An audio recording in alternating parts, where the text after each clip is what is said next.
G'day, Scott from Barratts Music.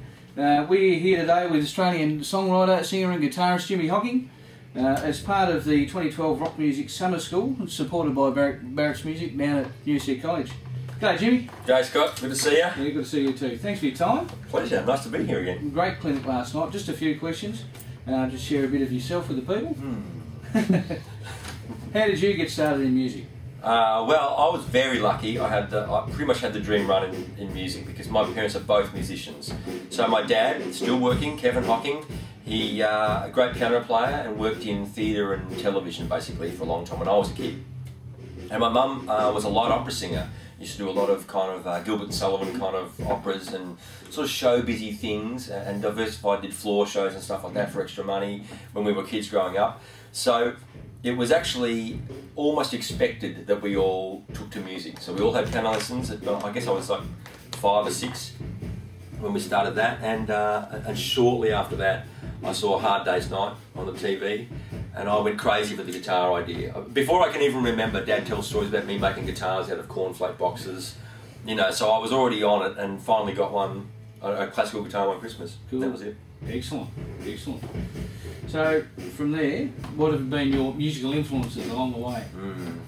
Well, you know, when you're a young up-and-coming player, this is an easier question to when you're some old fart like me, because when I was young, I mean, I was listening to rock and roll records on the radio and stuff because that's what you're exposed to at that age. You have this rebellious idea against your parents in a sense because everything they do seems uncool and you want to be cutting edge and hip, right? So I was listening to basically things like early AC/DC and, you know, I love Thin Lizzy and Status Quo.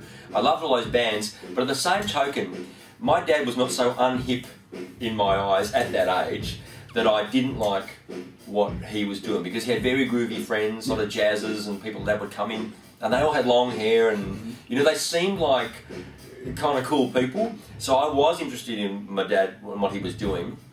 And he did a lot of sessions and stuff in those days at 3LO, the radio station and stuff. And I got to meet lots of kind of local musicians. So I started listening to things that Dad played as well. So I listened to early Les Paul records and things like that with, and ironically when I do my fast picking stuff that I do in rock music, most of that idea came from those old Les Paul records. You know, people assume it comes from some rock shred idea. It didn't, it came from these old kind of jazz Django inspired runs, you know. So I had a good eclectic mix. Cool. Yeah. Cool. So most recently, what have you been up to? Good question. Well, just before I was talking to the girls about the ukulele, but before all that, in recent years, I guess the last probably 10 or 11 years, I've focused really quite a lot on the blues scene. I was in the Screaming Jets through most of the 90s. And before that I had my own band called Jimmy the Human and Spectre 7, which is kind of another Oz rock kind of band. And I left the Jets in about 99, I think that's about 98, something like that. And I kind of was confused about what I might want to do. I felt a sense of getting older within the industry, and I wanted to do something that I could take into my next 10 or 20 years and not feel silly doing. I was always a blues fan, and I just thought, well, maybe it's time for me to try and make something of that, you know. So I started to write and record blues songs at home. I did a Sunday afternoon gig where I was just sort of jamming out old school blues, and that grew into what is really now a really healthy scene for me, and is one, even though it's a bit under the radar, it's been one which has taken me abroad way more times than playing in rock bands has. I went to the States every year for about the next 6 or 7 years after that, going to New York.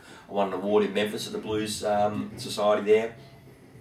Recently I was in Kathmandu in India playing blues festivals, believe it or not. It's my second time in Kathmandu playing at their festival.